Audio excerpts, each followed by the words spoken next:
Je vous emmène aujourd'hui au château royal de Vincennes. Nous sommes dans le 20e arrondissement de Paris. Regardez cette forteresse absolument gigantesque que les rois ont construite. Hugues Capet venait déjà y chasser car la forêt qui entourait ce château était propriété privée des rois de France.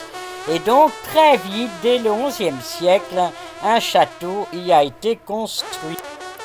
Les 5000 hectares de forêt étaient très giboyeuses et les rois y venaient en séjour. Donc on conçoit très bien qu'ils aient voulu y construire une résidence. De plus, l'air y était plus pur qu'au Louvre et donc beaucoup de reines de France sont venues accoucher là. Donc de très nombreux rois de France sont nés à Vincennes. Mais il fallait loger la cour, donc beaucoup de monde. Et regardez sur les miniatures des riches heures du duc de Berry, on voit les 9 tours du château de Vincennes, donc vraiment énorme demeure. Passons la porte d'entrée pour arriver dans cet immense espace entouré de murailles. À l'intérieur, ces bâtiments, à gauche ici, se trouvait la résidence des rois de France du XIe siècle qui a été totalement démolie. Voilà le fameux donjon. Commencé sous Jean II le Bon vers 1330, c'est son fils Charles V qui le termine et l'achève en 1370. Donc c'est le plus haut donjon du Moyen-Âge, mais vous voyez, c'est un donjon organisé en palais royal. Donc vous avez différents niveaux et sur chaque niveau, une salle dans laquelle se tenait le conseil du roi, l'étage au-dessus, les appartements royaux. Enfin, vous aviez toute l'administration du royaume de France qui se trouvait là. Franchissons le Châtelet où se trouvait, regardez, le chemin de ronde tellement recouvert, tellement bien protégé pour permettre aux gardes et aux rois d'être en sécurité, car il y avait bien des révoltes, bien souvent. Regardez la passerelle par laquelle on peut atteindre différents niveaux de cet endroit. Regardez la salle ici du conseil, et chaque salle est construite avec un pilier au milieu et tout autour des voûtes.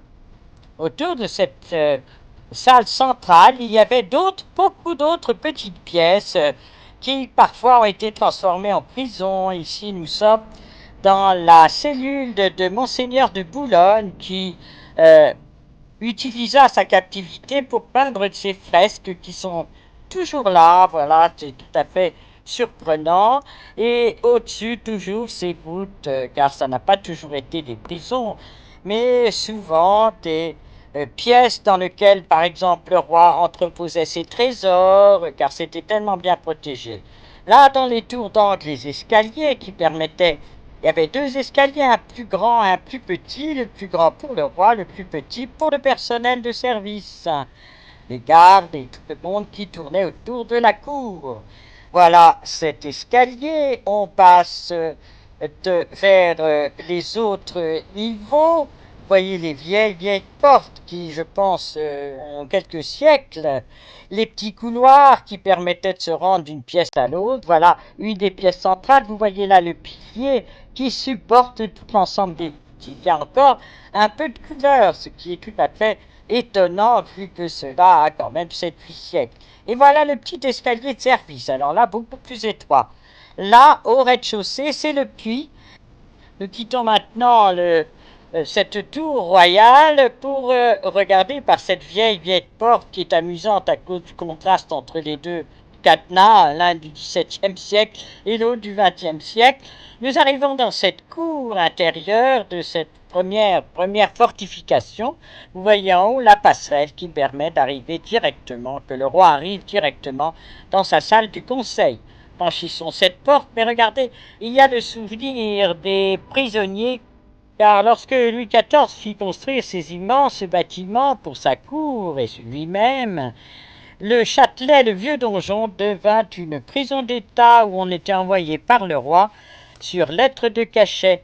Donc vous avez eu Mirabeau qui passa 3 ans et demi, Latude qui s'échappa 2 fois, le marquis de Sade y passa 11 ans, il a donné son nom au sadisme, le grand Condé y passa quelques jours, Fouquet y passa aussi, enfin c'était une prison d'État. Au-dessus de la porte d'entrée de la première enceinte de ce châtelet, de ce donjon, cette cloche, et de là on voit tout Paris, le 20e arrondissement, puisque nous sommes dans Paris. Et de l'autre côté, les fameux bâtiments construits par Louis XIII et Louis XIV, avec comme architecte Le Vau, comme à Versailles. C'est absolument magnifique, avec des grandes arcades pour relier l'une de l'autre. À droite, le pavillon du roi, à gauche, le pavillon de la reine. Et derrière, la porte royale, car c'est par là que le roi passait pour aller chasser dans la forêt. Donc la forêt faisait 5000 hectares. Maintenant, elle fait encore 1000 hectares avec 4 lacs. Ça fait vraiment partie des très beaux endroits verts de la ceinture de Paris. Ici, la chapelle, finie en 1379 par le roi Charles V, qui voulut copier la Sainte-Chapelle de son arrière-grand-père Saint-Louis. Ici, ce sont les tristes fossés de Vincennes, où, à l'emplacement de cette colonne, fut exécuté le duc d'Enghien. Napoléon avait voulu faire un exemple. Il accusa ce malheureux jeune homme de 32 ans d'être disciple de Cadoudal, et donc il fut condamné à mort dans les fossés de Vincennes pendant la nuit du 21 mars. Murat, qui à l'époque était gouverneur de Paris, refusa de participer au tribunal qui condamna ce malheureux jeune homme. Et ça entraîna une très grave dispute entre les deux beaux-frères. Revenons à cette immense cour à l'intérieur des fortifications. Vous voyez tous ces bâtiments.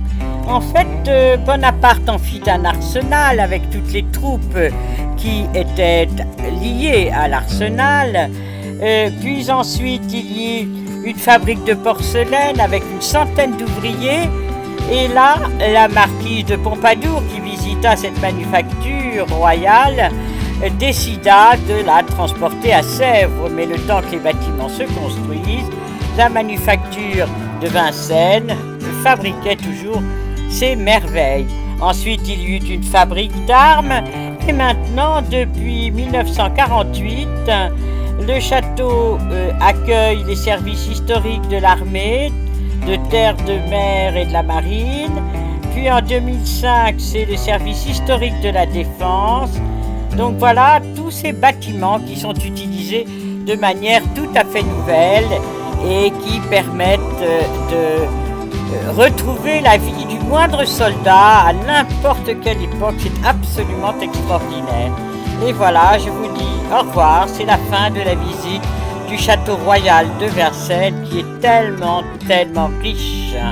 À très bientôt, au revoir.